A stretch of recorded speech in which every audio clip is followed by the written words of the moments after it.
What's up friends, welcome to my channel. Today we'll be seeing a soft and spongy vanilla cake recipe. We can make a single tire cake and a tea cake using this recipe. So let's get started with the recipe. I will be using a 6-inch deep bottom cake tin for this recipe. And to start with, I have cut a parchment paper in square shape to the size of the tin, and I'll be folding the paper in this manner. It's the same way we used to fold it for making a paper boat, and I'll be measuring out the excess paper with the help of the tin and cutting the edges accordingly. So now that the parchment paper is ready, the tin is set now. Now that the tin is ready, let's begin with measuring out the ingredients. So first I've taken maida 122 grams and I'll be taking out 2 teaspoons of maida from it and replacing 2 teaspoons of corn flour to it. So technically maida will be 120 grams and corn flour will be 2 teaspoons. And by doing this way, it gives a really soft texture to the cake. Now I'll be adding quarter teaspoon of baking soda and half teaspoon of baking powder to it. Now let's keep aside the dry ingredients and measure the other ingredients, which will be sugar 110 grams, vegetable oil 22 grams and milk 30 grams. We will also be needing 3 egg whites and 3 egg yolks.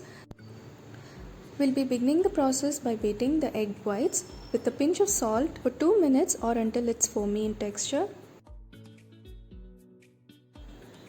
Now as you can see, the eggs are nice and foamy in texture.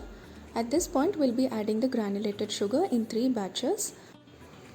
Each time the sugar is added, we'll have to beat the eggs for at least 2 minutes so that the sugar is nicely blended into the eggs and creating air pockets, which helps in the spongy texture of the cake. Make sure to use only granulated sugar for this recipe and not icing sugar, as it's the granulated sugar that helps with the aeration process when beaten with the egg whites. The whole process of beating the egg whites and sugar will take up to 3 to 4 minutes or until you get a nice and smooth texture like this. At this point, we'll be adding the egg yolks one by one and beating it in slow mode. This way, the egg yolks get nicely blended to the batter, and by beating it in slow mode, we are also not spoiling the aeration that we created using the egg whites and sugar. Once the egg yolks are added and blended well, we'll be adding the vanilla essence now. Adding the essence right after the egg yolks will eradicate any egg smell from the cake. Now we'll be adding the oil to the batter and blend it in slow mode. And just like the sugar, we'll be adding the dry ingredients in 3 batches and adding it to the batter with the help of a sieve. This will help to avoid any dry ingredients lump in the batter. Now with the electric beater, we'll be blending the egg batter and the dry ingredients in slow mode, of course. If you're using the electric beater for blending, make sure not to overmix the batter, because overmixing the batter is going to give you a dense cake which is not spongy. Once we have added the last batch of the dry ingredients, we'll be adding the milk to it and once again blending it in slow mode. If you're unsure about mixing it with an electric beater, better to mix it with a spatula in cut and fold method.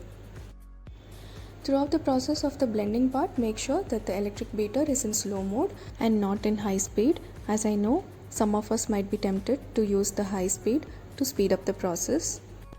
Once we have blended the egg batter and the dry ingredients using the electric beater to an extent, now we'll be mixing it thoroughly with the spatula, not leaving behind any lumps. Once the batter is ready, we'll be pouring it in the tin with the parchment paper and we'll be tapping it once or twice on the table to remove any bubbles. We'll be baking the cake in a preheated oven at 180 degrees for 30 to 40 minutes. Once baked, we'll be doing the toothpick check, and if the toothpick comes absolutely clean, the cake is done. Transfer the cake tin to a wire rack and let it cool down before slicing it, and cover it with a lid to avoid any drying. Once the cake is completely cooled down, we'll be running a spatula around the cake and loosening it up from the tin. Flip it over and remove the cake from the tin. Always remove the cake from the tin only when it's completely cooled down, otherwise the side of the cakes will crumble and tear apart. As you can see, the cake is beautifully baked and super spongy and so soft.